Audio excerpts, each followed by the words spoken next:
चला good evening, जय हिंद.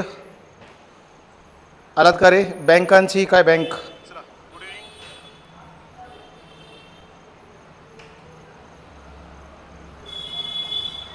चला आवाज येतो का चेक करा, स्क्रीन पहा, लिंक शेअर करा. Good evening, good evening. योद्धा बॅच ओके. सूरज सर चालू करा सर. ओके चालू झालं. Hotel Bhagyashree Dharashiv okay. हां आज कोणता शनिवार, आज 7 झाले असतील. हां बघा चला. Good evening Shaikh sir. चला जय हिंद. लिंक शेअर करा रे मित्रांनो, लिंक शेअर करा. थोडासा उशीर झाला आहे आज. उशीर म्हणजे आपण अगोदर सांगितलं आहे की 8:15 आपलं लेक्चर सुरू होईल. 8:15. चलो Kartik sir hi hello. Link share करा रे मित्रांनो. चला स्क्रीन वगैरे दिसत असेल. आपली राहिलेली पीपीटी आपण कंटिन्यू करूया बघा. चला बघा, कालचा हा क्वेश्चन झाला होता राईट. आरबीआय त्यावेळेचे गव्हर्नर शक्तिकांत दास होते, आता संजय मल्होत्रा आहेत. हा एक क्वेश्चन काल झाला होता. रेपो रेट हा आरबीआयचा अल्पकाळाचा व्याजदर आहे. आरबीआयचा अल्पकाळाचा व्याजदर. नमस्कार. चला बघा, रेपो रेट म्हणजे काय. आरबीआय व्यापारी बँकेला ज्या व्याजदरानं कर्ज पुरवठा करते त्या दरास काय म्हणतात, रेपो दर म्हणतात. लक्षात ठेवा. हा क्वेश्चन काल आपला झाला होता. त्याच्यानंतर नेक्स्ट 1955 मध्ये इम्पिरियल बँकेचे राष्ट्रीयकरण करून तिचे रूपांतर डॅश डॅशमध्ये करण्यात आले. कशामध्ये? स्टेट बँक ऑफ इंडियामध्ये. स्टेट बँक ऑफ इंडियाची स्थापना कधीची रे? चलो हॅलो, राम राम, जय हिंद, सत श्री अकाल. हो सगळं तुम्हाला. चला जय हिंद. बघा या कंटिन्यू लेक्चरकडे येऊ आपण. हा क्वेश्चन काल झाला होता. स्टेट बँक ऑफ इंडिया 1 जुलै 1955 स्थापन झाले. ए डी गोरवाला समितीच्या शिफारशीनुसार SBI स्थापन झाली होती. भारताच्या सार्वजनिक क्षेत्रातील सर्वात मोठी बँक कोणती आहे? SBI आहे. समाधान सर नमस्कार. चलो आले का रे सगळे? लिंक शेअर करा रे मित्रांनो. बघा मी तुमच्यासाठी रेग्युलर लाईव्ह येतोय. कधीमध्ये फक्त टेक्निकल अडचण आली तरच आपले लेक्चर कॅन्सल होते, अदरवाईज कॅन्सल होत नाही. हे क्वेश्चन 100% आपण रेग्युलर रोज घेणार आहोत. फक्त मॅक्झिमम लोकांपर्यंत लिंक रोजच्या रोज शेअर करणं तुमचं कर्तव्य, महत्त्वाचा भाग आहे. लक्षात ठेवा. चला बघा, रिझर्व्ह बँकेने सुरू केलेले CBDC म्हणजे इथं पर्याय नव्हता, मी पर्याय सांगितलं होतं. Central bank digital currency CBDC हे आरबीआयनं सुरू केलं चलन होतं राईट. चलो आपला आजचा फ्रेश नवीन क्वेश्चन. चला याचं उत्तर कमेंट करून सांगा. लक्षद्वीपमध्ये शाखा सुरू करणारी खाजगी क्षेत्रातील पहिली बँक कोणती ठरली आहे? हा क्वेश्चन कुठं पडलाय? ठाणे पोलीस 2024 पडलेला क्वेश्चन आहे. ठाणे पोलीस 2024 पडलेला क्वेश्चन आहे. पटकन उत्तर कमेंट करून सांगा.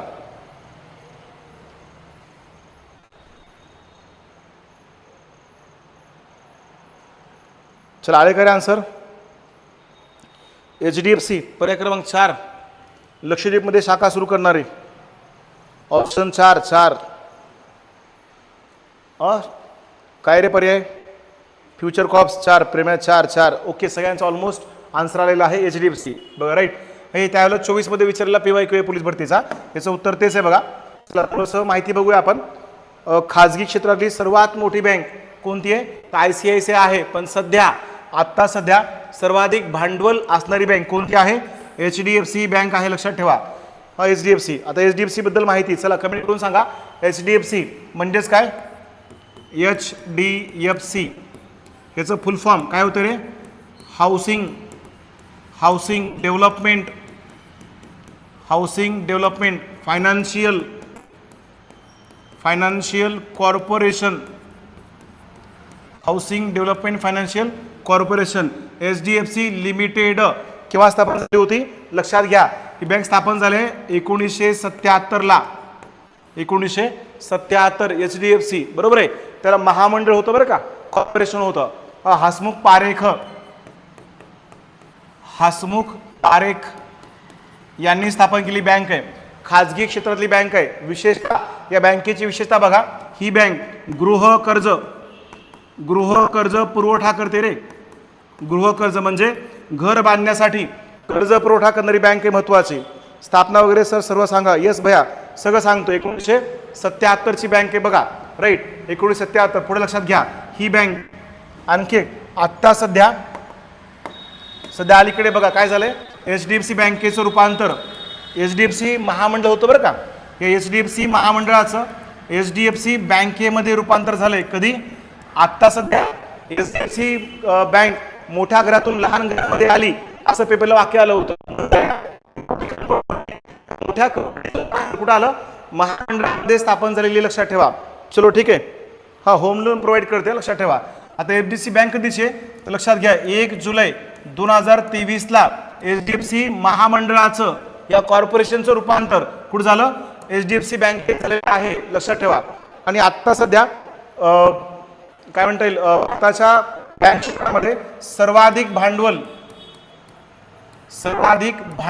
असणारी बँक कोणती आहे असं जर विचारलं गेलं तर लक्षात ठेवा, कोणती बँक आहे ती? HDFC बँक आहे. भारतात सर्वाधिक भांडवल असणारी सध्याची क्रमांक 1 ची बँक कोणती आहे? अरे भैया, माईक लावलेला आहे भैया, व्यवस्थित लावलेला आहे. प्रॉब्लेम माईकचा नाहीच आहे, माईक लावायचा प्रॉब्लेम नाही आहे. माईकचा आवाज कमी जास्त बघून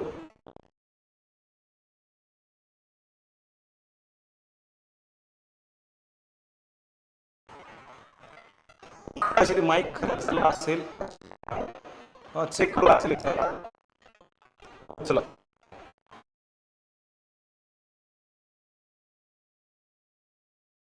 अधिक भांडवल असणारी बँक कोणती आहे? HDFC बँक आहे, लक्षात ठेवा.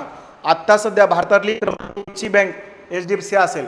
1 जुलै 2023ला HDFC महामंडळाचं HDFC बँकेत रूपांतर झालं आहे. हे महत्वाचं आहे, लक्षात ठेवा. कालच्या सारखंच होतं, काय करावं?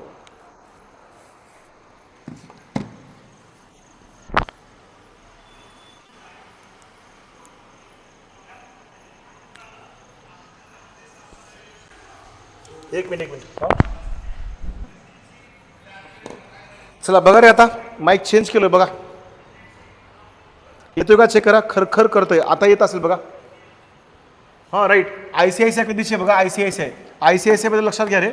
ही बँक 1955ला स्थापन झाली होती. ICICI 1955ला बघा, ICICI 1955.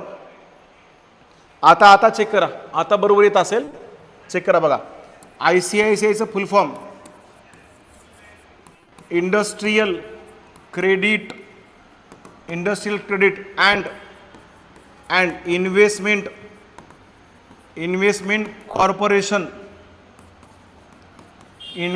कॉर्पोरेशन ऑफ इंडिया, हे ICICI बँकेचं काय फुल फॉर्म आहे, लक्षात ठेवा.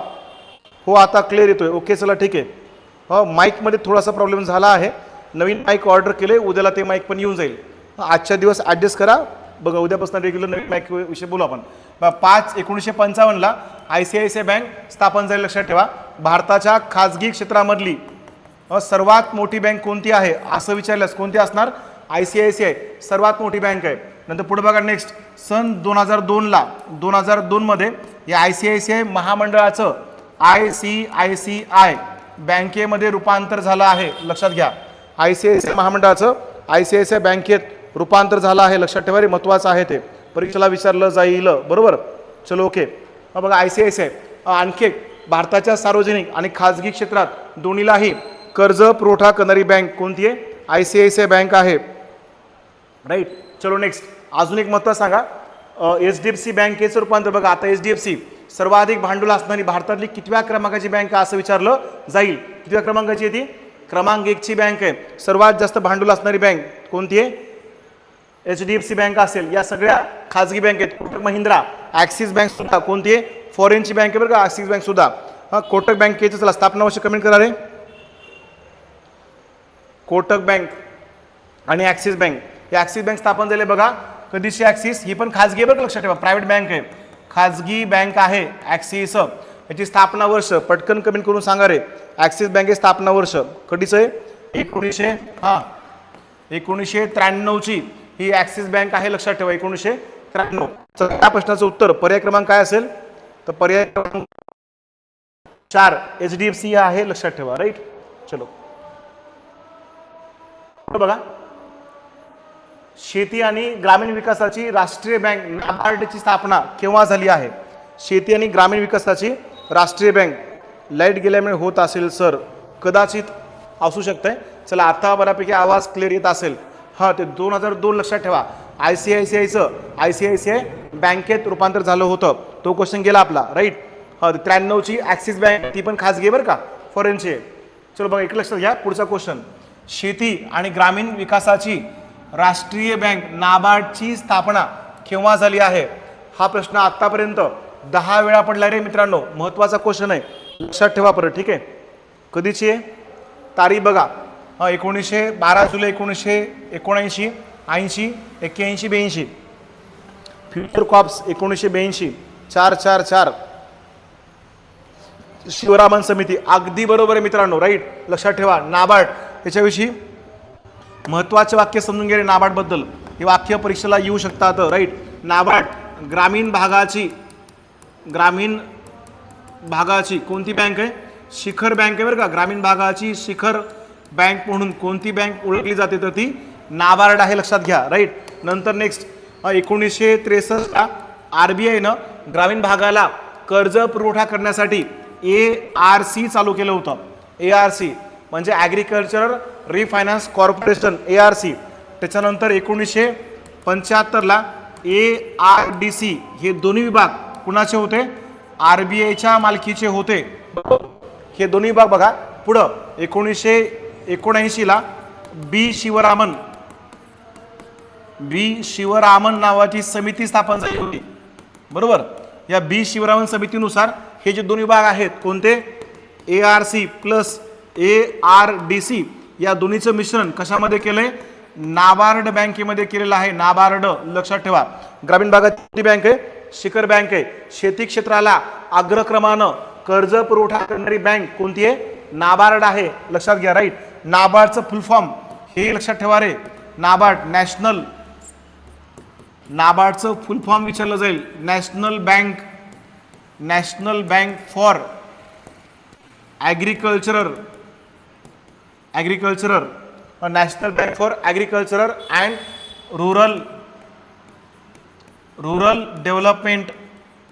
Rural development national bank for agriculture and rural development म्हणजे नाबार्ड. कधीची येते? 12 जुलै ही तारीख आहे बरं का, स्थापना वर्ष 12 जुलै 1982 नाबार्ड स्थापन झाली आहे.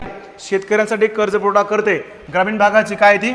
शिखर बँक आहे. ग्रामीण भागाची शिखर बँक आहे. सध्या इथलं भांडवल जे सुरुवातीला 71.5% भांडवल हे RBI कडे होतं बरं का, RBI कडे. नंतर 1991च्या नंतर हे भांडवल 1991ला कुठे वर्ग केले रे? 1991 मध्ये हे भांडवल शासनाकडे वर्ग केलेला आहे. शासन सध्या RBIचं भांडवल शासनाकडे काय केलंय? वर्ग केलेला आहे 70.5%. सध्या RBI कडे भांडवल शिल्लक नाही. ग्रामीण भागाची शिखर बँक, ग्रामीण भागाला वित्त पुरवठा करणारी बँक. वित्त पुरवठा म्हणजे कर्जाचा पुरवठा करणारी बँक. ग्रामीण भागाची सर्वात मोठी रिफायनान्सर म्हणून नाबार्डला ओळखलं जाईल. नाबार्ड बद्दल एवढं लक्षात ठेवा. आणखी एक सगळ्यात महत्त्वाचं मित्र, करेक्ट आहे किशोर सर, धन्यवाद. नाबार्डचं मुख्यालय कुठे आहे? तर नाबार्डचं मुख्यालय मुंबईमध्ये नाबार्डचं मुख्यालय आहे, लक्षात ठेवा रे. नाबार्डचं मुख्यालय कुठं आहे असं विचारलं जाईल. याचं भांडवल सुरुवातीला किती होतं रे? नाबार्डचं सुरुवातीचं भांडवल आता ते 3000 कोटीपेक्षा अधिक आहे. सुरुवातीला केवळ 500 कोटी रुपये नाबार्डचं भांडवल होतं. अगोदर 100 कोटी, नंतर 500, आता 3000 कोटीपेक्षा अधिक भांडवल नाबार्डचं आहे. स्थापना वर्ष 12 जुलै 1982 ही बँक स्थापन झाली आहे. RBIचे दोन विभाग कोणते? ARC ह्याला ग्रामीण वित्त पुरवठा विभाग म्हणतात. ग्रामीण वित्त पुरवठा विभाग. आणि हा जो आहे का ARDC ह्याला ग्रामीण नियोजन विभाग म्हणतात. नियोजन विभाग, बरोबर. ग्रामीण नियोजन विभाग आणि ग्रामीण वित्त पुरवठा या दोन विभागाचं मिश्रण कशामध्ये केलंय? नाबार्ड. फुल फॉर्म जर विचारलं तर national bank for agricultural rural development, full form लक्षात ठेवा. समिती कोणती आहे? 500 कोटी, करेक्ट आहे मित्रा. बघा समिती कोणती आहे? बी शिवरामन नावाची समिती आहे, बरोबर आहे. या समितीनुसार स्थापन केलेली सर्वात महत्त्वाची बँक नाबार्ड असणार आहे. परीक्षेला तुम्हाला प्रश्न विचारला जाईल. लिंक शेअर करा रे मित्रांनो. चला राईट, पुढचा क्वेश्चन बघा. आज कदाचित माईक आपली साथ देईल. माईकचा प्रॉब्लेम येत नाही, कदाचित येत नाही ना. चला ठीक आहे, ओके. पुढे बघा, भारतीय स्टेट बँकेची स्थापना कोणत्या वर्षी झाली आहे? आता भारतीय स्टेट बँक म्हणजेच SBI बरं का. तर SBI बद्दल तुम्हाला काल डिटेल माहिती सांगितलं होतं, लक्षात ठेवा. हां, RBIचे उपगव्हर्नर नाबार्डचे प्रमुख म्हणून काम करू शकतात, हेही महत्त्वाचं आहे. ओके, चलो. स्टेट बँक ऑफ इंडियाची स्थापना कधीची आहे? 1 जुलै 1955 आहे, लक्षात ठेवा. काही महत्त्वाच्या बँका तुम्हाला विचारल्या जातील रे. 1 जुलै 1955. सुरुवातीला 1954ला कोणती समिती? AD गोरवाला नावाची समिती स्थापन केली होती. या समितीनुसार कोणत्या बँकेचं? इम्पिरियल बँकेचं रूपांतर कुठल्या बँकेत झालं? SBI मध्ये झालं होतं. स्थापना वर्ष 1 जुलै 1955ला SBI स्थापन झाले. भारताच्या सार्वजनिक क्षेत्रातील कोणती बँक आहे? सार्वजनिक क्षेत्रातील शिखर बँक आहे, लक्षात ठेवा. शिखर बँक. सार्वजनिक क्षेत्रातली सर्वात मोठी बँक कोणती आहे? तर SBI आहे. भारतात सर्वाधिक शाखा असणारी बँक कोणती आहे? SBI, लक्षात ठेवा. सर्वाधिक कर्ज वाटप करणारी बँक सुद्धा SBIच आहे. सर्वाधिक पहिल्यांदा भारतामध्ये ATM सुरू करणारी बँक ही सुद्धा कोणती आहे? SBI हीच बँक आहे, लक्षात ठेवा. बरोबर आहे. SBIच्या बाबतीमध्ये बघा, बँकांचे विलीनीकरण टप्पे सांगितलं होतो काल, आठवते का? बघा, 1959ला SBI ग्रुपमध्ये किती होते रे? SBI ग्रुपमध्ये किती बँका होत्या? 8. ह्याला SBIच्या संलग्नीकरणाचा कायदा म्हणतात. SBI संलग्नीकरणाचा कायदा कधीचा? 1959.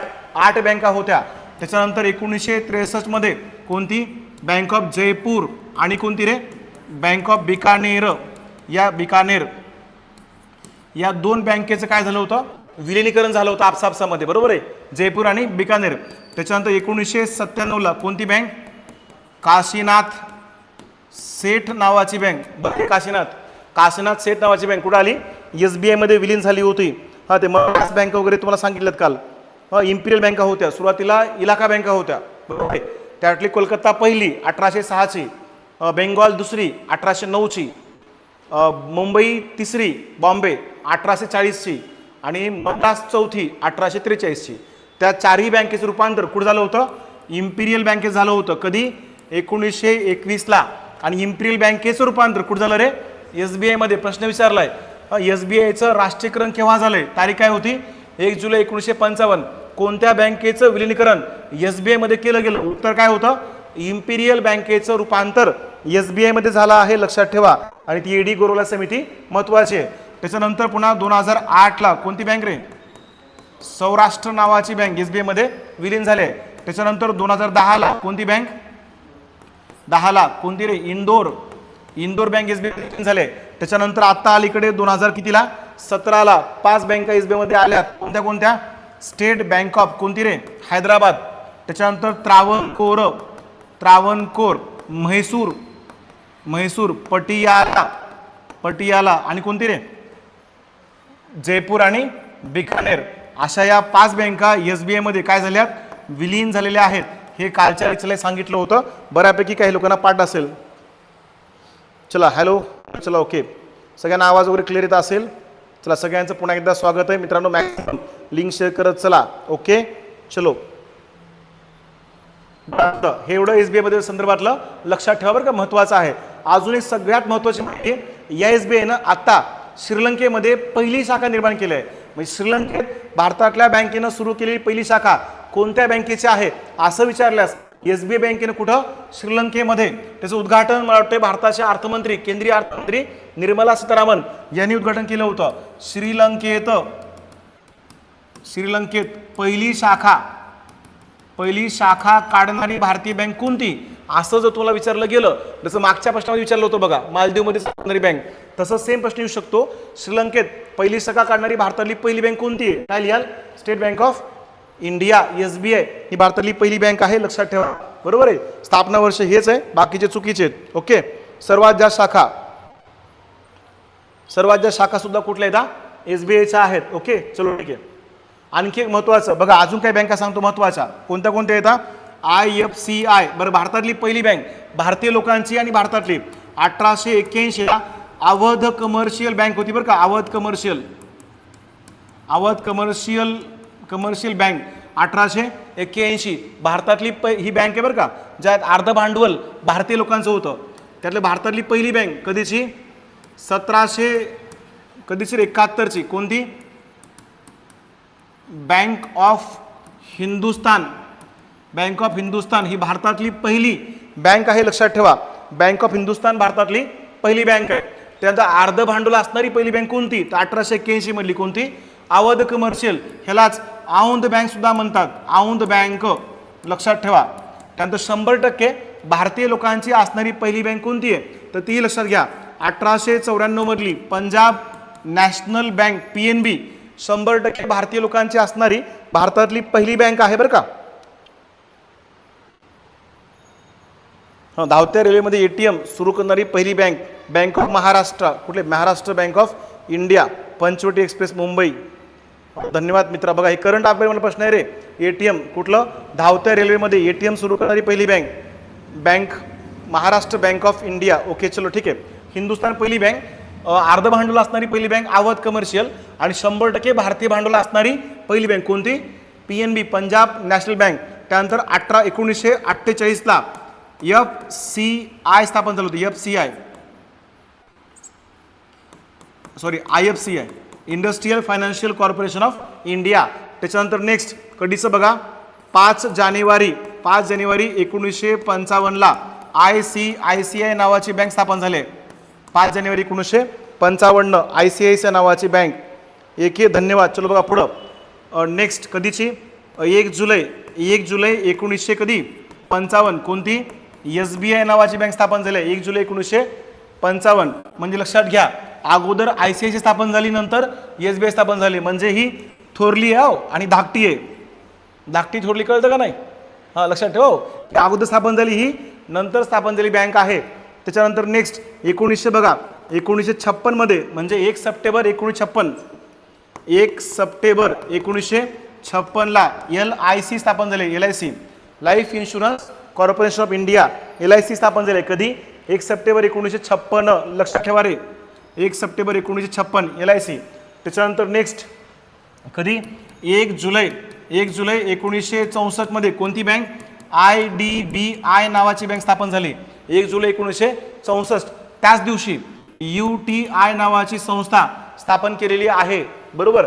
त्याच्यानंतर 2 ऑक्टोबर 1975ला कोणती बँक आहे रे? 2 ऑक्टोबर 1975. चलो दीपाली मॅडम, हॅलो, कंटिन्यू. चला उत्तर द्या. 2 ऑक्टोबर 1975 कोणती बँक आहे? RRB नावाची बँक आहे, लक्षात ठेवा. RRB. आता भारतात 28 राज्य आणि 28 बँका RRBच्या होणार आहेत. रिजनल रुरल बँक म्हणतात त्याला, लहान लोकांची बँक सुद्धा म्हणतात. चलो ठीक आहे, चला बघा. 2 ऑक्टोबर 1975 RRB. नंतर पुन्हा कधीची आहे? 1 जानेवारी 1982ला कोणती बँक आहे? एक्झिम नावाची बँक आहे. Exim bank. तुमचे बघा 10-12 क्वेश्चन कव्हर होतील याच्यावर पोलीस भरतीच्या. चलो पुढे बघा. 1 जानेवारी 1982 एक्झिम नावाची बँक स्थापन झालेली होती. त्याच्यानंतर 12 जुलै 1982ला कोणती बँक आहे रे? आत्ता सांगितलं होतं, नाबार्ड नावाची बँक स्थापन झाली. 12 जुलै 1982. चला, एवढ्या बँक आपल्याला महत्त्वाच्या आहेत, स्क्रीनशॉट काढून ठेवा. मनोज सर, चला ओके, धन्यवाद. चला कंटिन्यू या. बघा क्लिअर काय एवढं? याचं उत्तर पर्याय क्रमांक किती आहे? SBI 1 जुलै 1955. ठीक आहे, ओके, स्क्रीनशॉट काढून घ्या. पुढे जाऊ आपण. पुढचा क्वेश्चन पहा. नेक्स्ट, हा महत्त्वाचा आहे. बघा, राईट टू प्रायव्हसी, त्याला काय म्हणतात? खाजगीपणाचा हक्क हा व्यक्तीच्या मूलभूत हक्कामध्ये आहे. हे कोणत्या खटल्यात सर्वोच्च न्यायालयाने स्पष्ट केले आहे? सोलापूर ग्रामीणला पडलेला क्वेश्चन आहे. तर याचं उत्तर बघा. खडकसिंग खटला, विशाखा खटला, गोलकनाथ खटला आणि पुट्टास्वामी वर्सेस भारत सरकारचा खटला आहे. हे खटले कधी कधीचे आहेत बघा. यातला पुट्टास्वामी नावाचा खटला जो आहे तो खटला कधीचा आहे रे? हा खटला आत्ता अलीकडे 1900 कधीचा आहे? 17चा आहे का 2017चा आहे वाटतं? 2017 मधला खटला आहे, करेक्ट आहे, 2017. खाजगीपणा संदर्भातला कुठला खटला आहे सांगा? खडकसिंग जो खटला आहे तो उत्तर प्रदेश सरकार विरुद्ध खडकसिंग हा खटला आहे बघा. 18 डिसेंबर 1962. 18 डिसेंबर 1962 मधला खटला आहे खडकसिंग खटला. त्याच्यामध्ये बघा खडकसिंग खटला कलम 21 अंतर्गत कुठला अधिकार आहे, जीवितेच्या बाबतीत मला अधिकार आहे. मग त्याच्या घरावर पाळत ठेवली गेली होती उत्तर प्रदेश सरकारच्या वतीनं, ती पाळत ठेवली जाऊ नये आणि स्वतंत्र जीवन जगण्याचा अधिकार भारतीय लोकांना प्राप्त आहे. कशानुसार, भारताच्या राज्यघटनेनुसार कलम किती 21 अंतर्गत जीवितेच्या अधिकाराचा कलम आहे. या संदर्भातला उत्तर प्रदेश सरकार आणि खडकसिंग यांच्या संदर्भातला खटला होता 1962. विशाखा नावाचा खटला आहे रे बघा, 1967 मधला आहे विशाखा, 1967 मधला खटला आहे. लैंगिक अत्याचाराच्या बाबतीमध्ये हा खटला सादर केला गेला होता. विशाखा नावाची एक स्वयंसेवी संस्था आहे, करेक्ट आहे, विशाखा स्वयंसेवी संस्था वर्सेस राजस्थान सरकार यांच्या संदर्भातला खटला आहे. कामाच्या ठिकाणी महिलांवर होणारा लैंगिक अत्याचार जो आहे तो थांबला पाहिजे आणि त्यांना समानतेचा अधिकार मिळाला पाहिजे याविषयी विशाखा खटला. आणि कुठलं, राजस्थान नावाचं राज्य, राजस्थान राज्य, इथं कोणतं, उत्तर प्रदेश सरकार सोबतचा खटला खडकसिंग खटला 1962. विशाखा खटला 1967. काय खटला तो, कामाच्या ठिकाणी होणारा लैंगिक अत्याचार याच्या विरुद्ध हा खटला उभा राहिला होता. आणि गोलकनाथ खटला, हा गोलकनाथ खटला कधीचा आहे, 1967 मधला आहे गोलकनाथ खटला सुद्धा, 1967 गोलकनाथ खटला, राईट. याचं उत्तर काय, याचं उत्तर सॉरी ते विशाखा खटला 97 मधला आहे बरं का, हे करेक्शन करून घ्या रे, हा 97चा आहे. हे 67 मधला आहे गोलकनाथ खटला. आणि ह्याचं उत्तर काय बघा, भारतातल्या लोकांचा कुठला खाजगीपणाचा हक्क हा व्यक्तीचा काय असणार आहे, मूलभूत हक्क असणार आहे. खाजगी आयुष्य जे आहे गोपनीय आयुष्य याच्याविषयी सरकार हस्तक्षेप करू शकत नाही, हा अधिकार दिला गेला. याचं उत्तर काय आहे, पर्याय क्रमांक 4 पुट्टास्वामी विशेष भारत सरकारचा खटला कधी 2017. ह्याच्यामध्ये सुप्रीम कोर्ट काय म्हणते बघा, भारतीय लोकांना भारताच्या राज्यघटनेनुसार स्वतःची माहिती गोपनीय ठेवायचा अधिकार आहे, सरकार यामध्ये हस्तक्षेप करू शकत नाही. हा खटला 2017चा आहे, बरोबर. ह्याच्या आधी तुम्हाला 3 खटले मत सांगितले होते. कुठला, बेरुबेरी नावाचा खटला 1900 कधीचा रे, बेरुबेरी कोणतं टाकले बघा इथं, हा करेक्ट आहे मित्रा. 73चा खटला केशवंत भारती खटला आहे. बेरुबेरी खटला जो आहे तो 60चा आणि LIC खटला जो आहे तो कधीचा 95. ह्याच्या आधी मिनर्वा मिल्स नावाचा खटला सांगितलाय तुम्हाला, बरोबर. त्याच्या अगोदर आपण कुठला बघितला होता, मेनका गांधी नावाचा खटला बघितला होता. म्हणजे तुम्ही जर या लेक्चरच्या रेग्युलरमध्ये असाल तुम्हाला जवळपास एक 10-12 खटले झालेत. त्याच्या नोट्स काढून ठेवा मित्रांनो. हे तुम्हाला टेलिग्रामला नंतर मी उद्याच्या परवाला टेलिग्रामला तुम्हाला सगळ्या खटल्यांची एक लिस्ट टाकून देतो, ते नंतर तुम्ही लिहून ठेवा. याचं उत्तर पर्याय क्रमांक 4 आहे. चला पुढचा क्वेश्चन बघू आपण. नेक्स्ट हे बघा काय आहे, राज्य धोरणाची मार्गदर्शक तत्वे, राज्य धोरणाची मार्गदर्शक तत्वे भारतीय संविधानाच्या कोणत्या भागामध्ये दिलेले आहेत. हे भाग तुम्हाला मागे पण सांगितले वाटतं, लक्षात ठेवा. कधीचे येतं, भाग 1, 2, 3 किंवा 4.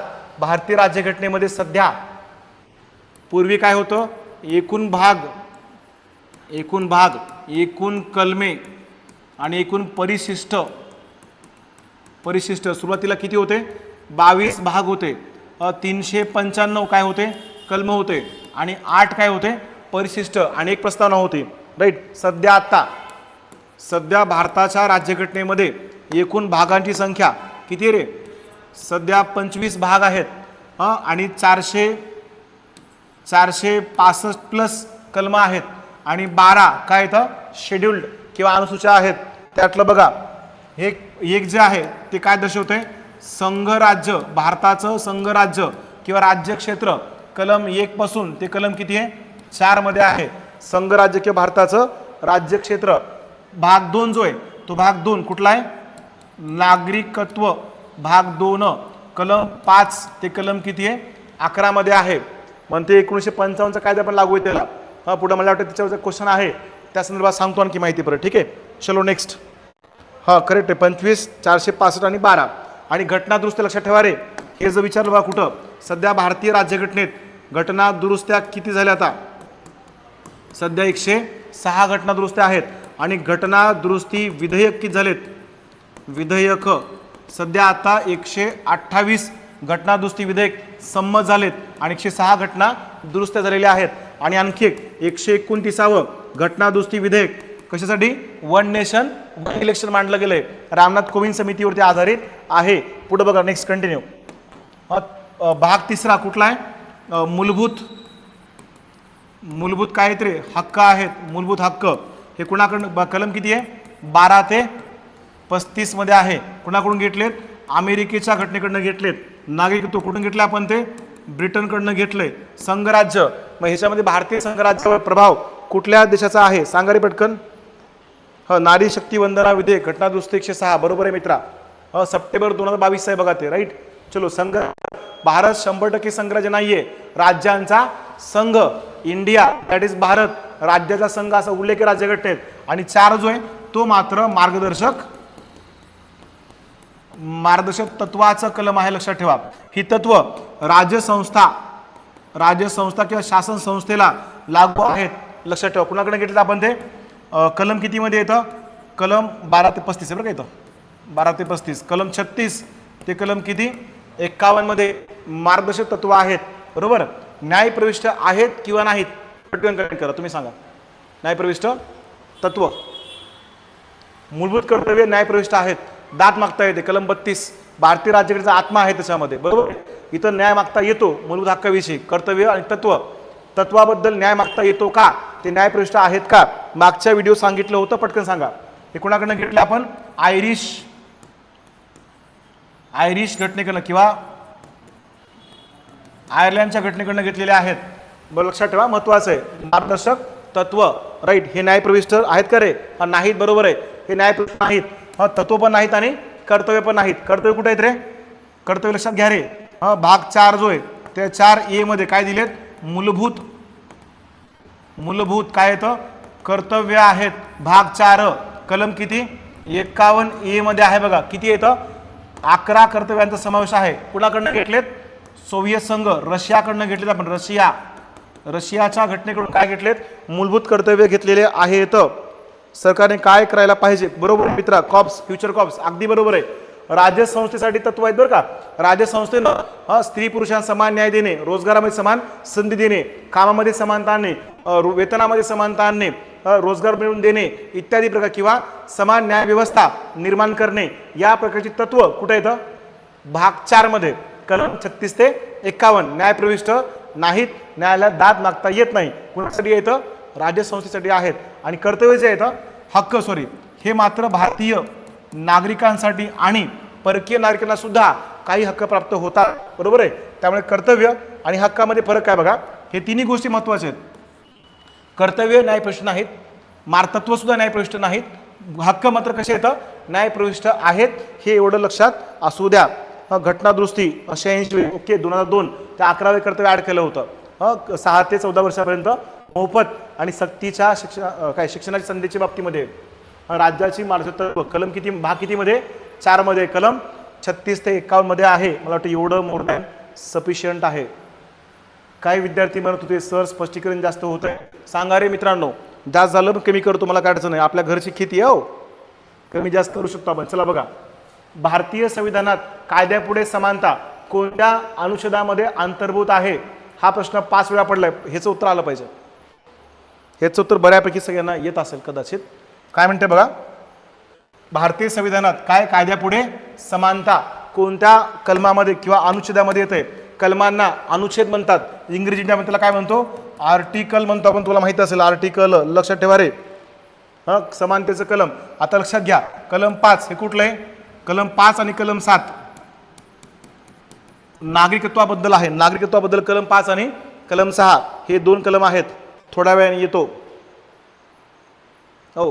अण्णा घरून कॉल आलेला होता.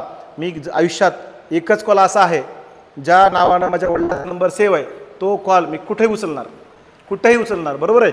त्यामुळे मित्रांनो काही करा. आई वडिलांचा नंबर त्यांचा कॉल अजिबात चुकवायचा नाही. जगामध्ये 100 लोकांना ब्लॉक करा चालतंय.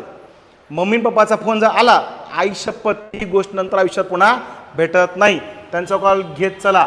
आपल्याला सगळ्यात मोठी प्रेरणा कुठली आहे? आपले आई आणि आपले वडील. बस लक्षात ठेवा. राईट. हे कलम 5 घटनेच्या प्रारंभीचं नागरिकत्व आहे. बरोबर. आणि कलम 6 हे लक्षात ठेवा रे. कलम घटनेच्या प्रारंभीचे काय आहे? नागरिकत्व आहे. घटनेच्या प्रारंभी तो व्यक्ती त्याचा जन्म माता पित्यापैकी एका जन्म कुठं असला पाहिजे? भारतात झालेला असला पाहिजे. बरोबर. लक्षात ठेवा. कलम 5 आहे. कलम 7 काय म्हणतंय? पाकिस्तानातून कुठं भारतामध्ये स्थलांतरित होऊ इच्छिणारे व्यक्ती असतात ते पाकिस्तानातून स्थलांतरित व्यक्तींना भारताचं नागरिकत्व प्राप्त करता येतंय कायद्यानुसार, बरोबर आहे, नोंदणी करावी लागेल, तेही त्याचं नागरिकत्व 48च्या अगोदर म्हणजे 19 जुलै 1948 पूर्वी तो भारतामध्ये कायमस्वरूपी काय झाला पाहिजे, स्थलांतरित झाला पाहिजे. जर तो पाकिस्तानमध्ये कायमचा गेला असेल तर मात्र त्याचं भारताचं नागरिकत्व रद्द केलं जाईल. लक्षात ठेवा, कधी 1 मार्च 1947च्या नंतर तो पाकिस्तानात गेला असेल आणि त्याच्यानंतर कधी 19 जुलै 1948 पूर्वी भारतामध्ये कायमचा स्थलांतरित झाला असेल असा व्यक्ती काय होऊ शकतो, भारताचा नागरिक होऊ शकतो. प्रेम्या करेक्ट आहे मित्रा, कायम स्थलांतर करून पाकिस्तान गेलेले पण भारतामध्ये परतू इच्छित असणारे यांना भारताचं काय करता येईल, नागरिकत्व प्राप्त करता येतंय अशी नोंदणी सक्षम अधिकारी त्यांनी केलेली असली पाहिजे. जर तो 19 जुलै 1948 पूर्वी भारतामध्ये परतला असेल तर त्याला भारताचा आदिवासी म्हणजे भारतामध्ये आदिवास करणारा समजला जाईल किंवा पूर्वीपासून भारतात राहणारा समजला जाईल आणि त्याला भारताचं काय मिळेल, नागरिकत्व प्राप्त होईल. बरोबर आहे. कलम किती म्हणताय, 7. लक्षात घ्या, कलम 14 कुठलं आहे, आता हे कलम मूलभूत काय आहेत रे, मूलभूत हक्काचं कलम आहे. मूलभूत हक्क भारतीय राज्यघटनेत कलम किती, कलम 14 ते कलम 18 यामध्ये कोणता हक्क दिलाय रे, समानतेचा हक्क आहे. चला ऑनलाईन वाले तुम्ही कमेंट करा, समानतेच्या बाबतीत म्हणजे 14, 15, 16 आणि 17, 18 हे पाचही कलम पटकन कमेंट करून सांगा. तुम्ही सांगा कंटिन्यू. बघा कलम 14 जे आहे कुठला आहे रे, समानता. कलम 14 समानता. कुठली समानता, कायद्यापुढे समानता. कायद्यापुढे कोणीच काय नाहीये, कमी जास्त छोटा मोठा नाहीये, कायद्यापुढे सगळे कसे येतं, समान आहेत. लक्षात ठेवा, कायद्यापुढे समानता कलम 14 मध्ये आहे. बरोबर. चला कलम 15 काय सांगते रे, 15 म्हणजे काय, सर्वांना समान संधी का, भेदभाव नाही, सॉरी भेदभाव नाही, भेदभाव नाही म्हणजे जात, लिंग, पंथ, धर्म, भाषा इत्यादी कुठल्याही आधारावर काय नसेल, भेदभाव केला जाणार नाही. भेदभावाचं कलम किती आहे, लक्षात ठेवा 15 आहे. कलम 16 सगळ्यांना समान संधी असेल, कशामध्ये, रोजगार प्राप्त करण्यामध्ये सर्वांना समान काय असेल, संधी असेल. कलम 16. कलम 17 कुठलाही रे, कुठल्याही आधार काय पाळली जाऊ नये, अस्पृश्यता पाळली जाऊ नये. कलम किती असेल, 17 आहे. अस्पृश्यता पाळली जाऊ नये. कलम 17 बघा, कलम 17 काय म्हणतंय, कायद्यापुढे समानता. कलम 15 कसलाच भेदभाव नाही, राईट. कलम 16 रोजगारामध्ये सर्वांना समान संधी. कलम 17 अस्पृश्यता नाही. आणि कलम 18 पदव्या, सर, रायबहादूर, देशमुख, वतनदार, पाटील इत्यादी अशा प्रकारच्या पदव्या काय केल्या जातील, नष्ट केल्या जातील. कुठल्याही पदव्या उरणार नाहीत. एवढं पाठ करा. मला वाटतं ह्याच्यावरचा क्वेश्चन जाणार नाही. हे तुम्हाला पोलीस भरती नाही, कुठलीही परीक्षा द्या तिकडे कामाचं आहे. मला वाटतं आता गटकला क्वेश्चन पडला होता, जोडायला मध्ये काय आला होता गटकला, बरोबर आहे. सेम हे प्रश्न राज्यघटनेचे क्वेश्चन चुकत नसतात, 100% ते क्वेश्चन कव्हर होतात. त्याच्यानंतर कलम 19 हे शेवटचं 22 कोणतरी कलम 22 अटक आणि स्थानबद्धता. ज्या व्यक्तीला अटक केली आहे त्याला का अटक केली हे कारण जाणून घेण्याचा काय असतो, अधिकार असतो. त्या अटकेसंदर्भातला अधिकाराचं कलम कोणतं आहे, अटक आणि स्थानबद्धता. कलम 22 आहे. लक्षात ठेवा, परकीय व्यक्तीला सुद्धा जाणून घ्यायचा अधिकार असतो आणि भारतीय व्यक्तीला सुद्धा अटक का केलेली आहे हे जाणून घेण्याचा अधिकार असतो. अटक आणि स्थानबद्धता या संदर्भातलं कलम. जर समजा अटकेनंतर किती तासामध्ये, 24 तासात न्यायाधीशापुढं सादर करणं अभिप्रेत असतंय, पण प्रवास लांबचा असेल तर त्याला मात्र अपवाद आहे. प्रवास सोडून बाकी 24 तासामध्ये तुम्हाला न्यायाधीशापुढं हजर करणं आवश्यक आहे. लक्षात ठेवा. कलम 19 कुठले रे, स्वातंत्र्याचा आहे 19. त्यानंतर 20-21 व्यक्तिगत काय जीवितेचा अधिकाराचा आहे. 22 अटक आणि स्थानबद्धता. 23-24 शोषणाचा आहे. 25-26-27-28 धर्म स्वातंत्र्याचा आहे. बरोबर. 29-30 शिक्षण संस्कृती संदर्भातला आहे. त्यानंतर किती 32 हिस्से पुनर्विलोकनाचा आहे, न्यायालयीन दाद मागता येते. 33 मध्ये काय आर्मी किंवा सैन्य दलाला सुद्धा अधिकार प्राप्त आहेत. 33-34 मार्शल लॉ लागू झाला असेल, सॉरी ते नाही, आणीबाणी दरम्यान मूलभूत हक्क काय होतील, रद्द होतील. 34 आणि 35 मार्शल लॉ लागू झाला असल्यास तुमचे मूलभूत हक्क राहणार नाही. कलम 35. कलम 12 ते 35. 12 आणि 13 मध्ये 12 मध्ये व्याख्या आहेत. राज्यसंस्था म्हणजे भारताचे घटक राज्य केंद्रशासित प्रदेश आणि सामील होणारा प्रदेश याला कलम 12 म्हणतात. कलम 13 नागरिकत्व मूलभूत हक्काच्या विरुद्ध असणारी विसंगत कायदे याच्याविषयी कलम 13 आहे. मग कलम 12 ते 35 मूलभूत हक्क आहे. याचं उत्तर पर्याय क्रमांक 3 आहे. मला वाटतं एवढं विश्लेषण मोर दॅन सफिशियंट आहे. चलो ठीक आहे, करेक्ट आहे मित्रा. चला बघा पुढे जाऊ आपण. पुढचा प्रश्न बघा. हा क्वेश्चन थोडासा मोठा आहे पण पोलीस भरतीला पडलेला आहे. कुठला आहे तो? धाराशिव चालक 2024. पोलीस भरतीवाले बघा, उघडा डोळे, बघा नीट काय काय विचारलं आले. हो, कंबाईनचं बरोबर फिकं पडायच्या पुढं लय अवघड आहे माय, एवढं सोपं नसतंय. अभ्यास कंटिन्यू करावं लागत असते. राजमुद्रा कायम आम्ही येतोय. माझं लेक्चर कॅन्सल व्हायचं एकमेव कारण टेक्निकल जर असेल तरच, नाही तर आपलं लेक्चर कॅन्सल होणार नाही. मी तुमच्यासाठी भॅन पेटला. हो, आमचे मोरे सर नेहमी म्हणतात काय, दोन्हीकडून काय लागलं पाहिजे? शेणगा लागला पाहिजे. चिंगारी दोनों तरफ होणी चाहिए. लक्षात ठेवा, आपल्या डोळ्यासमोर सध्या एकच गोष्ट दिसली पाहिजे, ती म्हणजे फक्त वर्दी आणि वर्दी. उठता बसता झोपता प्रत्येक ठिकाणी तुम्हाला काय दिसावी? फक्त वर्दी आपली. येणाऱ्या या सप्टेंबरला कुठं का असणार लागून जावा रे मित्रांनो. सर ऑनलाईन बॅच चालू आहे का? मॅडम सध्या तरी ऑनलाईन बॅच चालू नाही, हेच सध्या ऑनलाईन चालू आहे. लवकर आपली रेकॉर्डिंग बॅच येईल. अत्यंत कमीत कमी किमतीत तुम्हाला तुमच्या पिझ्झा बर्गरच्या किमतीत पोलीस भरती बॅच देऊन अवेलेबल करून देणार आहे तुम्हाला लवकरच. त्याच्यामध्ये सगळे GS गणित बुद्धिमत्ता सहित मराठी विषय असणार आहे. अत्यंत कमीत कमी किमतीत तुम्हाला ते ऑनलाईनची बॅच उपलब्ध करून देऊ परत. ठीक आहे, लक्षात ठेवा. चला हे सांगा रे, खालीलपैकी कोणते विधान बरोबर आहे? वाक्य जरी मोठे असले फक्त बरोबर विधान निवडायचे. हो, एवढं लक्षात ठेवा. बघा वाक्य काय म्हणते. पहिले विधान, दंडात्मक कोठडीच्या बाबतीत, कोठडी म्हणजे अटक केलेली असेल तर बाबतीत, अटक केलेल्या व्यक्तीला अटकेच्या आधारे माहिती मिळवायचा अधिकार आहे. चुका बरोबर? चला बरोबर.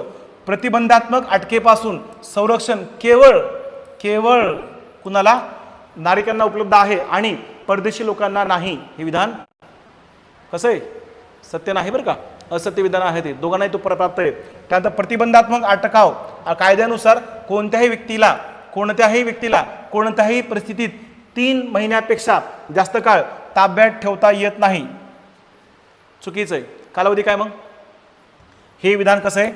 चुकीचं आहे. 3 महिन्याचा कालावधी नाहीये, हे विधान सुद्धा चुकीचं आहे. चौथं बघा, एखाद्या व्यक्तीला प्रतिबंधात्मक कोठडीत किती कालावधीसाठी अटक केली जाऊ शकते हे ठरवायचा अधिकार कुणाला आहे? राज्य विधानसभेला आहे. असतो का अधिकार त्यांना? नाही. चुकीचं आहे. मग उरलं काय? फक्त एक. पर्याय क्रमांक 1 त्याचं उत्तर आहे. फक्त पहिलं विधान. ह्याचं कलम काय रे? आता बघितलं आपण जस्ट. कलम 22 अटक आणि स्थानबद्धता या बाबतीमध्ये कलम आहे. अटक करणाऱ्या व्यक्तीला काय दिलं पाहिजे? त्याचं कारण कळलं पाहिजे. तो कारण प्राप्त करून घेण्याचा अधिकार त्याला प्राप्त आहे. 24 तासामध्ये त्याला अजून एक. चला, कुणी ऑनलाईन जे ऑनलाईन ते सांगा. बंदी प्रत्यक्षीकरण काय असतंय? बंदी प्रत्यक्षीकरण कशाला म्हणतात? याचं कमेंट करून पटकन सांगा उत्तर. चला ठीक आहे, त्याच्याशी संबंधित पुढचे कन्सेप्ट आहे. हे बघा, भारतीय राज्यघटनेत अपराधांच्या दोषसिद्धतेबाबत संरक्षण अनुच्छेद डॅश डॅश मध्ये आहे. आलं का डबल? आता हे सगळे एक्सप्लेन केले. आता याचं पुन्हा जास्त खोलात जात बसत नाही, डायरेक्ट याचं उत्तर सांगतो. कारण ते 19, 20, 21 कलम सांगितलेत. याचं उत्तर काय रे? 1 आहे. 1 आहे. 1 बरोबर आहे. ओंकार 2 नाही रे, अगोदरच होतं 2. साऊंड गेला का रे? हे सांगा रे. भारतीय राज्यघटनेत अपराधांच्या दोषसिद्धतेबाबत संरक्षण अनुच्छेद कशामध्ये रे? कशामध्ये? 2 2 2 2 1 का 2? 22 मध्ये का 21 मध्ये? अपराधांच्या दोषसिद्धतेबाबत संरक्षण अनुच्छेद कोणतं आहे? अटक आणि स्थानबद्धता ह्याचा अनुच्छेद किती आहे? 22 आहे. ते काय म्हणते? अपराधांच्या दोषसिद्धतेबाबत काय संरक्षण कशामध्ये? कलम 21 मध्ये आहे. कलम 20 आणि कलम 19. 19 कुठलं आहे? स्वातंत्र्याच्या अधिकाराचं कलम आहे. 6 प्रकारचे स्वातंत्र्य भारतीय लोकांना प्राप्त आहेत. भाषा काय म्हणतात? अभिव्यक्ती स्वातंत्र्य, संचार स्वातंत्र्य, निवास स्वातंत्र्य, व्यवसाय स्वातंत्र्य, संस्था स्थापन करायचं स्वातंत्र्य. आवाज येतोय ना? हा ठीक आहे, ओके येतोय. कोणता आवाज म्हणतो तो वाईस पाठीमागे? चला ओके ठीक आहे. बघा, उत्तर पर्याय क्रमांक 2. बाकीचे कलम ऑलरेडी आता सांगितलेत. मूलभूत हक्कामध्ये येतात. त्यानंतर बघा कोणतं आहे? संविधानाचे कोणते कलम हे देशातील भारतीय प्रत्येक नागरिकाला जगण्याचा मूलभूत अधिकार हक्क प्रदान करतात. 10 वेळा प्रश्न विचारलाय. हा पण क्वेश्चन अतिशय सोपा आहे. सांगायचं उत्तर. संविधानाचे कोणते कलम हे देशातील भारतीय नागरिकाला जगण्याचा मूलभूत हक्क प्रदान करतात? जगण्याचा मूलभूत हक्क प्रदान करणारं कलम किती आहे? हा सोपं आहे, सगळ्यांना आला असेल. फ्युचर कॉप्स करेक्ट आहे. कुठे गेलं? 21 मध्ये 21. हे 31 कुठलं आहे रे? 31 हे मागे सांगितलं. हा 31 कोणतं आहे? संपत्तीच्या अधिकाराचा आहे. संपत्तीचा हक्क. संपत्तीचा हक्क आता आहे का रे? नाही, वगळलाय, तो काढून टाकलाय. कधी? कितवी घटना दुरुस्ती? 44वी घटना दुरुस्ती त्याला लागू आहे. कधीची रे? 1978. 1978ची. 76ची जी होती ती 42वी होती. ही कितवी आहे? 44वी घटना दुरुस्ती. यानुसार काय केलंय? संपत्तीचा अधिकार वगळलेला आहे. तो अधिकार आता भारतीय जनतेस प्राप्त नाही. लक्षात ठेवा. बरोबर. याचं उत्तर हे लक्षात घ्या. उत्तर काय याचं? 21 आहे. 21 मध्ये भारतीय लोकांना जगण्याचा अधिकार प्राप्त आहे. हा अधिकार आणीबाणी दरम्यान सुद्धा काय होत नाही? रद्द होत नाही. लक्षात ठेवा. देशात बरं आणीबाणीचं कलम काय रे? राष्ट्रीय आणीबाणी 300 किती?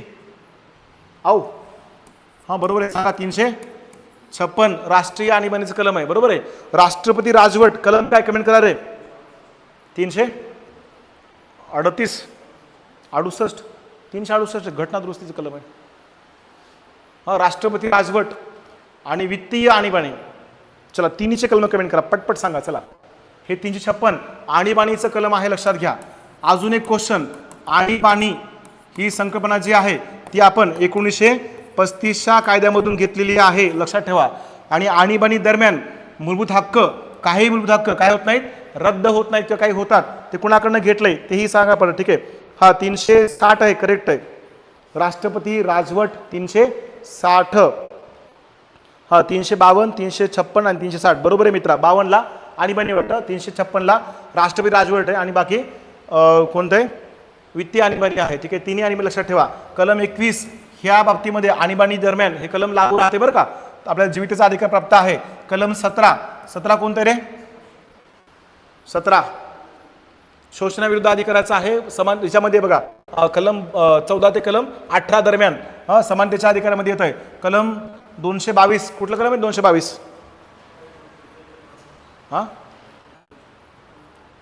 कलम 22 रद्द होत नाही. हा हे बरोबर आहे. चला ओके ठीक आहे. 222 बघा रे. संपत्तीचा हक्क अगोदर होता का? होता. आधी भारतीय राज्यघटनेत हक्क किती होते? 7 होते. आता किती येतं? 6 आहेत. आणि लक्षात ठेवा मूलभूत हक्क आपण कोणाकडून घेतले आहेत? मूलभूत हक्क आपण कोणाकडून घेतले आहेत? अमेरिकेच्या राज्यघटनेतून भारतानं मूलभूत हक्क स्वीकारलेले आहेत. एवढं मात्र लक्षामध्ये असू द्या. ठीक आहे. चलो नेक्स्ट हा क्वेश्चन बघा काय आहे. भारतीय राज्यघटनेमध्ये कोणत्या कलमात भारताच्या प्रत्येक नागरिकाचे कर्तव्य नमूद करण्यात आले आहे? सोपं आहे. हे मागे ऑलरेडी तुम्हाला सांगितलेलं आहे. हा कशामध्ये आहे रे? ह्याचं उत्तर सांगा. चला तुमच्या उत्तराची वाट बघतो. 53 तर जायचंच नाही कारण 52 ला काय चालू होतंय? राष्ट्रपती. 52 ते 62 हा विषय संपला. 50 51 36 ते 51 काय आहे? तत्व आहेत. विषय संपला. राहिलं काय? 52 ला आता सांगितलं राष्ट्रपती सुरू होतात. उरलं काय मग? एकच. राईट. पर्याय क्रमांक काय आहे? फक्त पर्याय क्रमांक 4 आहे. 51 मध्ये काय येतं? मूलभूत आत्ता सांगितलेत मूलभूत कर्तव्य समाविष्ट आहेत. रशियाकडनं आपण ते घेतलेले आहेत. सुरुवातीला किती होते कर्तव्य? एकूण सुरुवातीला 10 होते. बरोबर आहे. 10. हे नंतर घटना दुरुस्ती करून ऍड केलेत. कितवी घटना दुरुस्ती? 42वी घटना दुरुस्ती. वर्ष कोणतं? 1976. धर्मनिरपेक्षता, समाजवाद आणि अखंडता या शब्दासोबत कर्तव्य पण समाविष्ट केले गेले. हे कर्तव्य कुणाला लागू आहेत? भारतीय व्यक्ती किंवा भारताला नागरिक या नागरिकांना मूलभूत कर्तव्य लागू आहेत. हे कर्तव्य काय नाही आहेत? न्यायप्रविष्ट नाहीत. लक्षात ठेवा. कर्तव्य न्यायप्रविष्ट नाहीत. बरोबर आहे. चला याचं उत्तर काय? 51 मध्ये आहेत. यातलं जे 11वं कर्तव्य आहे. 11वं कर्तव्य कोणतं आहे? 6 ते किती वर्षापर्यंत? 14 वर्षापर्यंत मुला मुलींना काय देणे? शिक्षणाची संधी प्राप्त करून देणे. शिक्षण संधी प्राप्त करून देणे हे ते कर्तव्य आहे. हे कर्तव्य स्वर्णसिंग समिती, लक्षात ठेवा रे, स्वर्णसिंग समिती हे कर्तव्याशी संबंधित असणारी समिती आहे. हे कर्तव्य कधी ॲड केलं? 2002 86 घटना दुरुस्ती बरं का, 86वी घटना दुरुस्ती लक्षात ठेवा. 86वी घटना दुरुस्ती 2002. 11वे कर्तव्य ॲड केलेलं आहे. अगोदर 10 कर्तव्य होते. त्याचा समावेश भारतीय राज्यघटनेच्या भाग कितीमध्ये? भाग 4A मध्ये, म्हणजेच 51A मध्ये समाविष्ट केलंय. हे अगोदरपासून भारताच्या राज्यघटनेमध्ये समाविष्ट नव्हतं, हे नंतर आलेलं आहे, लक्षात ठेवा. ओके मित्रांनो, करेक्ट आहे, तुम्ही सगळ्यांचंच ऑलमोस्ट बरोबर आहे. मयुरी मॅडम उशिरा आलं, लेक्चर जवळजवळ संपत आला आहे. 7:15 लेक्चर सुरू होतं रे मित्रांनो. चला नेक्स्ट पुढच्या क्वेश्चन जाऊ आपण. हां, हे सांगा, ह्याचं उत्तर आलंच पाहिजे बघ कंपल्सरी. नागरिकत्व कायदा 1955 अन्वये भारतीयांना नागरिकत्व मिळवण्याचे मार्ग कोणते आहेत? कारण तुम्हाला सगळ्यात माहिती असेल नागरिकत्वासंदर्भात कोणता कायदा लागू आहे? 1955चा कायदा लागू आहे, बरोबर आहे. या कायद्यामध्ये आत्तापर्यंत सुधारणा किती वेळा झाल्यात? 8 वेळा सुधारणा झाल्यात, बरोबर आहे. शेवटची सुधारणा कधीची होती? 2019. त्याला काय म्हणतात? CAA म्हणतात, सिव्हिलियन अमेंडमेंट ऍक्ट म्हणतो आपण त्याला, बरोबर आहे. यामध्ये पुन्हा 2 गोष्टी आहेत. कोणत्या कोणत्या? एक संपादन करणे, संपादन कशाचं? नागरिकत्व संपादन करणे. दुसरं नागरिकत्व काय करणे? समाप्त करणे. 2 गोष्टी आहेत, बरोबर आहे. मग संपादन कशाद्वारे करता येते? चला उत्तर सांगा रे. एक जन्म तत्वाद्वारे, दुसरं वंश तत्वाद्वारे, तिसरं स्वीकृती तत्वाद्वारे, चौथं नोंदणी तत्वाद्वारे, आणि 5वं एखादं राज्य सामील झाला असेल तर सामिलीकरण तत्वाद्वारे. एखादा नवीन प्रदेश भारतामध्ये जुळला गेला असेल तर तिथल्या लोकांना काय भेटतंय? भारताचं नागरिकत्व प्राप्त होतंय. म्हणजे 5ही घटक हे नागरिकत्व संपादन करून देणारे कलम आहेत. इतर नागरिकत्व लोप होणे किंवा ते रद्द होणे किंवा काढून टाकणे, लक्षात घ्या. इतर नागरिकत्व काय होणे? लोप होणे किंवा ते रद्द करणे किंवा नागरिकत्व काढून टाकणे. काढून टाकायचं असेल जर त्या व्यक्तीनं युद्धाच्या काळात भारताची गोपनीय माहिती परकीय देशांना दिली असेल, त्याचं नागरिकत्व काय केलं जाईल? रद्द केलं जाईल. त्यानंतर लोप होणे कधी होतो? भारतातल्या व्यक्तीनं स्वतःच्या इच्छेनं जर परकीय नागरिकत्व स्वीकारला असेल, कलम 9 मध्ये आहे बघा, जर स्वीकारला असेल तर त्याचं भारताचं नागरिकत्व काय केलं जाईल? रद्द केलं जाईल, बरोबर आहे. नागरिकत्वाचं लोप होणं, नागरिकत्व काय करणे? संपादन करणे. संपादन करायच्या अटी कोणत्या कोणत्या आहेत? जन्माद्वारे, त्यानंतर वंशाद्वारे, स्वीकृतीद्वारे, नोंदणीद्वारे किंवा प्रदेशाच्या सामीलातून. इथं काय काय बघा, जन्माद्वारे मिळतं का? यस मिळतंय. वंश परंपरे मिळतं का? यस, हे पण करेक्ट आहे. त्याच्या नोंदणी तत्वाद्वारे, हे सुद्धा बरोबर आहे. स्वीकृती तत्वाद्वारे, आणि शेवटचं कुठलं? नवीन क्षेत्र विलीन झाला असेल तर. म्हणजे सगळेच विधानं सत्य आहेत. हा प्रश्न मी तुम्हाला काल म्हणालो होतो बरं का, तुम्हाला कंबाईन गट ब गट क च्या लेवलचे 1 लाइनर प्रश्न कुठे येतात? पोलीस भरतीला येतात. म्हणजे जे विद्यार्थी ह्याचा अभ्यास करतात त्याचा फायदा होतो. फाउंडेशन बॅचच्या पोरांचा निकाल येण्याचं सगळ्यात मोठं कारण हे आहे, पोलीस भरती बॅचचे पोरं 44,000च्या बाहेर पडत नाहीत, बरोबर आहे. तुम्ही जर पडलात तर 100% फायदा होतो, राईट. चलो, मला वाटते 15 क्वेश्चन आपले, जर वेळ पण खूप झालाय. आणखी क्वेश्चन आहेत, आता ते सोमवारी कंटिन्यू करतो, राईट. आपण थांबूया याचं लेक्चर. तुम्हाला सगळ्यांना पुन्हा एकदा भरतीसाठी शुभेच्छा. अभ्यास करत राहा, कंटिन्यू अभ्यासात बिझी राहा. आरोग्याची काळजी घ्या. चलो, okay, see you, good night, bye bye, take care. थांबतो. जय हिंद.